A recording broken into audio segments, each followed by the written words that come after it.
Bolehkah wanita haid meruqyah dirinya sendiri? Wanita haid, para ulama, jumhur ulama, dan ini pendapat imam yang 4 mengatakan boleh wanita haid untuk berzikir. Boleh juga membaca Al-Quran dengan tanpa memegang mushaf.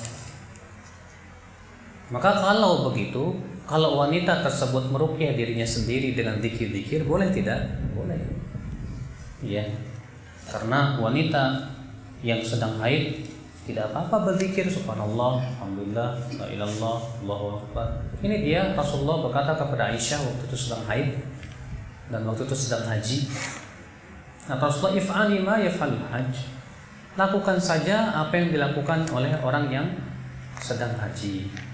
Wa alla taqufi bil bait, kecuali satu, jangan tawaf di Ka'bah. Aisyah dilarang oleh Rasulullah untuk tawaf di Ka'bah. Tapi tidak dilarang untuk bertalbiyah, untuk berzikir dan amalan-amalan haji yang lainnya.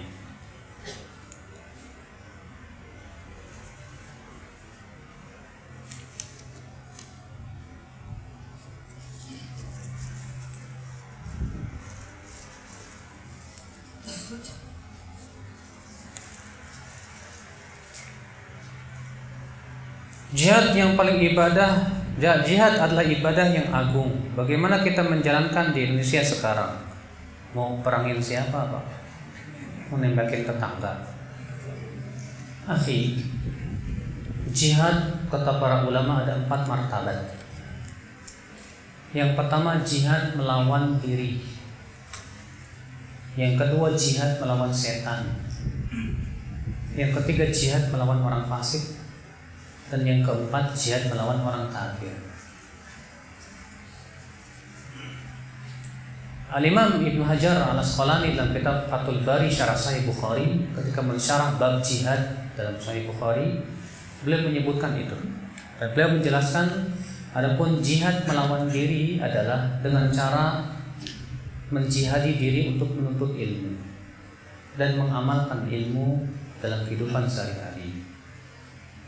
Adapun jihad melawan setan adalah dengan mempelajari langkah-langkah setan. Adapun jihad dengan orang fasik yaitu dengan cara mendakwahi mereka supaya mereka kembali kepada Allah dan taubat. Adapun jihad melawan orang kafir maka itu ada pembahasan khusus panjang oleh ulama. Hukum-hukumnya, kapan fardu ain, kapan fardu kifayah, apa syarat-syaratnya, banyak Pak. Yang fardu kifayah ada syaratnya sekitar 8 syarat yang harus terpenuhi. Tak seenaknya jihad tanpa melihat fikihnya. Yang terpenting coba tanya, kita sudah berhasil belum menjihadi diri sendiri? Kata Ibnu Qayyim, ya, jihad melawan diri sendiri itu adalah fondasi segala macam jihad. Kalau orang tidak mampu menjihadi dirinya, bagaimana akan mampu menjihadi orang lain? Apa menjihadi orang kafir? Tidak akan bisa. Makanya kata Rasulullah dalam riwayat Ibnu Najjar dari hadis Abu Dzar, kata Rasulullah apa? Al-mujahidu man jahada nafsahu li ta'atillah. Orang yang berjihad itu hakikatnya adalah yang menjihadi dirinya untuk menaati Allah. Menuntut ilmu jihad. Abu Darda berkata, siapa yang mengatakan bahwa menuntut ilmu bukan jihad, maka tuduh akalnya. Ya. Sekarang ini Pak, kita hidup di zaman yang kaum muslimin jauh dari ilmu, merajalela kebodohan. Maka di zaman sekarang ini yang sangat utama adalah untuk menuntut ilmu dulu. Ya. Dahulu Rasulullah SAW ketika di kota Mekah dan belum disyariatkan jihad dengan pedang dan panah, maka Allah syariatkan dulu jihad dengan ilmu dan hujjah. Allah berfirman dalam surat Al-Furqan, "Fala tuti'il kafirina wajahidhum bihi jihadan kabira." Jangan kamu menaati orang kafir itu dan jihadilah mereka dengan Al-Quran dengan jihad yang besar. Allah mengatakan jihad dengan dakwah itu jihad yang besar ya. Kita berdakwah, mengajak manusia kepada kebaikan, ternyata Allah menamai itu sebagai jihad yang besar.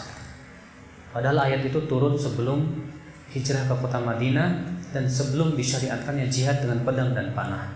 Tapi Allah mengatakan jihadilah mereka dengan Al-Quran dengan jihad yang besar. Berarti kita berdakwah jihad yang besar, Pak. Setiap antum harus berjihad ini loh, Pak. Dakwah. Iya. Antum, setiap kita, yang namanya dakwah itu bukan hanya tugas ustadz tuh. Antum juga wajib. Tapi ingat, yang namanya dakwah kan gak harus ceramah. Antum mengajak orang lain kepada kebaikan, dakwah tidak? Tidak. Coba bayangkan kalau setiap antum mendakwahi orang, ayo kita kembali kepada Allah, taubat kepada Allah, kita duduk di majelis ta'lim. Iya. Kalau ada orang yang mendatangkan hidayah melalui kita, sungguh besar pahalanya di sisi Allah Subhanahu wa taala. Maka akhi, ketika kita menuntut ilmu, mengajak orang kepada ilmu dan amalan saleh, kita juga sudah melakukan jihad yang besar. Bahkan Allah menyatakan itu sebagai jihad yang besar. Adapun tentang jihad perang, ini butuh fatwa ulama besar.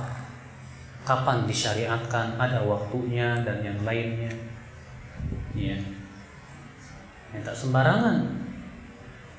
Nah ini akhi azakumullah tentang makna daripada jihad itu sendiri. Ya Allah.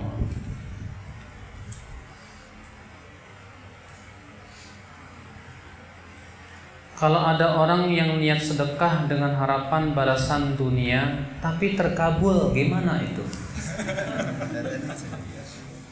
Bapak, kalau Allah kabulkan bukan berarti menunjukkan itu benar dan diridhoi. Kalau ada orang datang ke dukun dan minta sama dukun ternyata terkabul, apakah berarti datang ke dukun boleh? Tentu tidak. Bahkan Rasulullah mengatakan, man ata kahinan fasaddaqahu bima yaqul faqad kafara bima unzila ala Muhammadin sallallahu alaihi wasallam.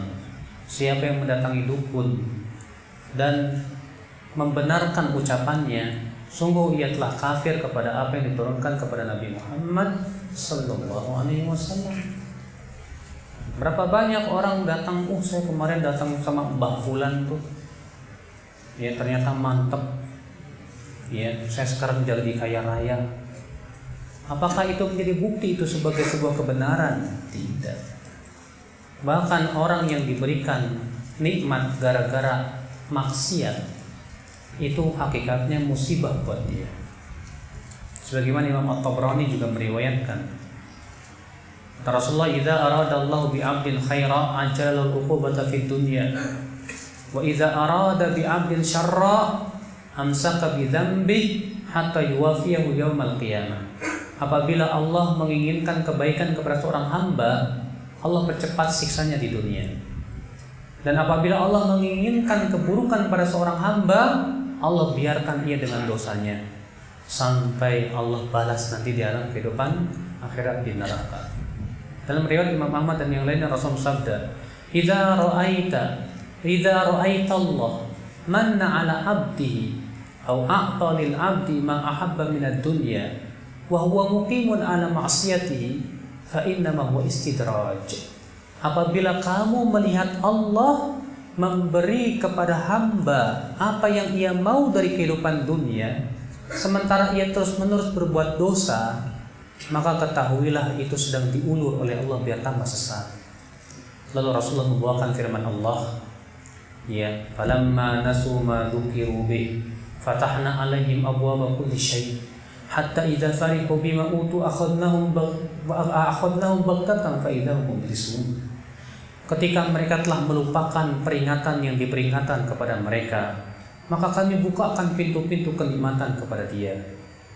Sehingga ketika ia merasa gembira dengan kenikmatan itu, tiba-tiba azab kami menimpa dia. Dia pun bersedih hati. Lihat, ketika ia meninggalkan peringatan, malah dibukakan pintu kesenangan. Makanya kata Rasulullah, siap kalau kamu melihat ada orang yang terus-menerus diberikan kenikmatan oleh Allah, padahal dia terus-menerus berbuat dosa, itu hakikatnya bukan berarti Allah sayang kepada dia, Pak, tapi justru Allah murka kepada dia. Sengaja diulur supaya tambah keras siksanya. Musibah. Makanya jangan kita menilai kasih sayang Allah itu hanya dengan sebatas kesenangan dunia. Makanya kan Allah menyebutkan dalam surat Al-Fajr apa? Fa ammal insan idza mabtalahu rabbuhu fa akramahu wa na'amahu fa yaqulu rabbi akraman wa amma idza mabtalahu fa qadara 'alaihi rizqa fa yaqulu rabbi ahanan. Kalla. Adapun manusia apabila Allah memberikan kepada dia nikmat dan meluaskan rezekinya, dia berkata, Rabbku menyayangiku, Rabbku memuliakanku. Apabila ia disempitkan rezekinya oleh Allah Subhanahu wa taala, dia berkata, Rabbku menghinaku. Allah berfirman, kalla, tidak. Bukan itu tanda kasih sayang Allah kepada seorang hamba. Tanda kasih sayang Allah kepada hamba adalah seseorang diberikan rasa syukur di saat senang dan rasa sabar di saat susah. Itu tanda kasih sayang Allah kepada seorang. Ya.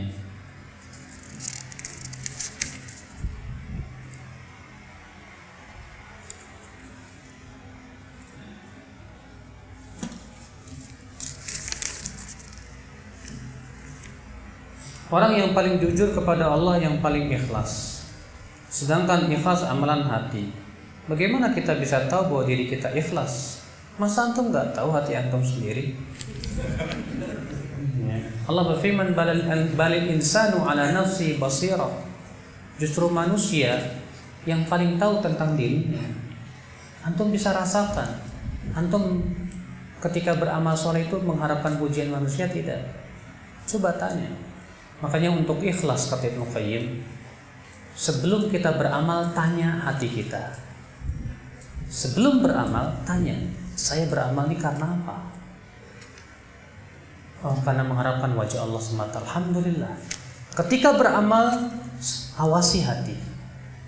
Jangan sampai dia berkhianat. Itu insya Allah dengan cara seperti itu kita akan bisa ikhlas dalam amal ibadah kita, Pak. Ya. Maka dari itu kita bisa merasakan dan bisa tahu tentang keikhlasan diri kita. Setiap kita insya Allah tahu. Asal kita belajar apa itu riya, apa itu apa, ya. Sum'ah, apa sesuatu yang sifatnya syirik, kita pelajari, dari situ kita akan mengetahui kita ini sudah ikhlas apa belum. Iya. Ikhwata Islam azakumullah.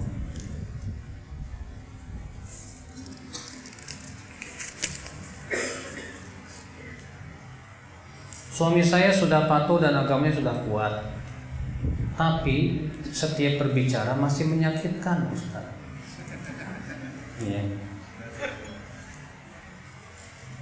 Ya, suami ibu manusia biasa. Jangan ibu mengharapkan suami ibu sempurna bagaikan Nabi, karena ibu bukan Khadijah, bukan Aisyah. Ya. Kalau memang suami masih berkata yang menyakitkan, sabar, berharaplah pahala di sisi Allah. Ya, pandanglah suami sebagai tempat untuk mendulang pahala. Kalau dia berkata menyakitkan, coba jawablah dengan kelemah lembutan, dengan senyum dan kesabaran. Mudah-mudahan itu bisa memberikan keluluhan dalam hati suami. Dahulu Abu Darda berkata kepada istrinya, istriku, kalau aku marah, tolong ridhokan aku ya. Nanti kalau kamu marah, aku akan ridhokan kamu. Ya. Ketika suami marah, istri berusaha meridhokan suami. Ketika istri marah, suami pun berusaha meridhokan istri. Ini luar biasa. Terkadang suami maunya menang sendiri. Gitu. Ini suami yang tidak baik. Maka tentu suami yang baik adalah yang betul-betul ya bagaimana berpikir berbuat baik kepada istrinya sesuai dengan keridhaan Rabbnya. Nah ibu, ya ketika ibu punya suami seperti itu, yang ibu pikirkan adalah surga Allah yang paling tinggi.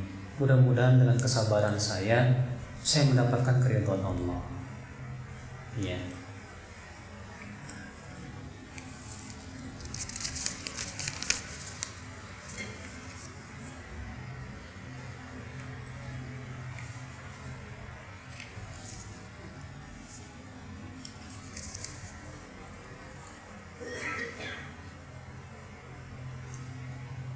Ketika kita kerja dan masuk waktu sholat, meninggalkan pekerjaan sebelum waktu istirahat,